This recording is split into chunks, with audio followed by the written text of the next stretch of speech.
Hi, I'm Sean, and this video is for the Moneycrashers 2010 New Year Giveaway Bash. We all know that the best and easiest way to get on track financially is to follow one simple principle: spend less than you earn.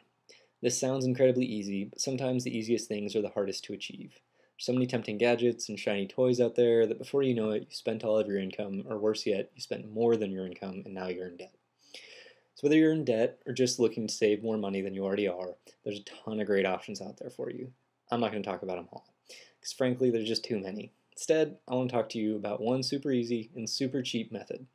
It's called envelope budgeting. You may have heard of it before, and I'm sorry if you have, but I'm going to talk about it anyway.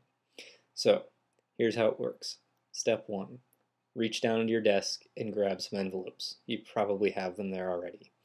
Just simple, plain, white envelopes. Nothing fancy, super cheap, probably already have it. Okay, step 2. Think about your budget categories. Where do you spend your money? Broad categories. They don't have to be specific. Things like bills, rent, entertainment, groceries, maybe debt if you have debt. I'm sorry. Take each of those categories. Pick 5 or 6 broad ones that cover most of what you spend anyway. Then take your income and subtract what you want to save from it. It may be zero, especially if you're in debt. You may already have all of your money allocated, and that's okay. Okay, so if you don't want to save more, then call it zero. Take your entire income that you actually take home and split that up amongst all of your categories. Now, take that money when you get paid on payday. Get your cash. Go to the bank, get it in cash, put it in your envelopes. Now you have the money you're going to spend. That's all you get to spend all month. No more. So maybe you do this twice a month to refuel, whatever you have to do, but only spend in cash. Put the credit cards, put the debit cards, all of that in a drawer, cut them up if you have to.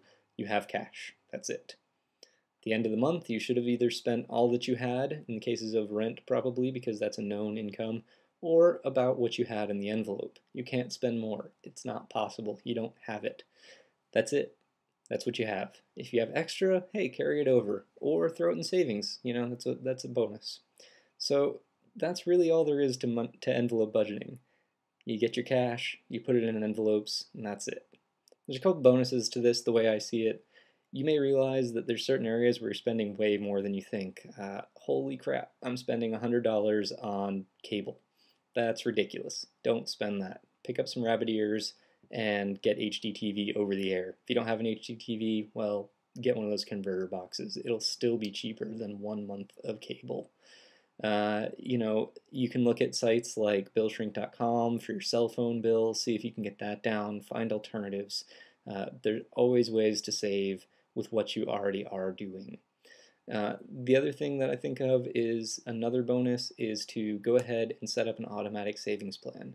So you know you want to save a certain amount every month, set it up, have the bank do it for you. Use a site like smartypig.com or set up ING Direct savings accounts, whatever works for you. All you have to do is set those up and say, I want X amount of dollars taken out of my checking account every month on payday or at the end of the month or the first of the month, whatever makes you happy. Have it automated. If it's automated, you can't break it as easily. You can still break it, but you shouldn't. So once you get your money flowing into savings accounts, once you get your budget under control, you're going to find that it's a lot easier to save over the long haul. Then you're going to look back at one point and say, holy smokes, I have a lot of money in those savings accounts. And all it took was some envelopes that you already had in your desk. So that's all I've got. Thank you, Moneycrashers, for doing this contest. If you want to learn more about the contest or just to keep up with what's going on in the personal finance world, go to www.moneycrashers.com and you can learn a whole lot more. Thanks so much. Bye.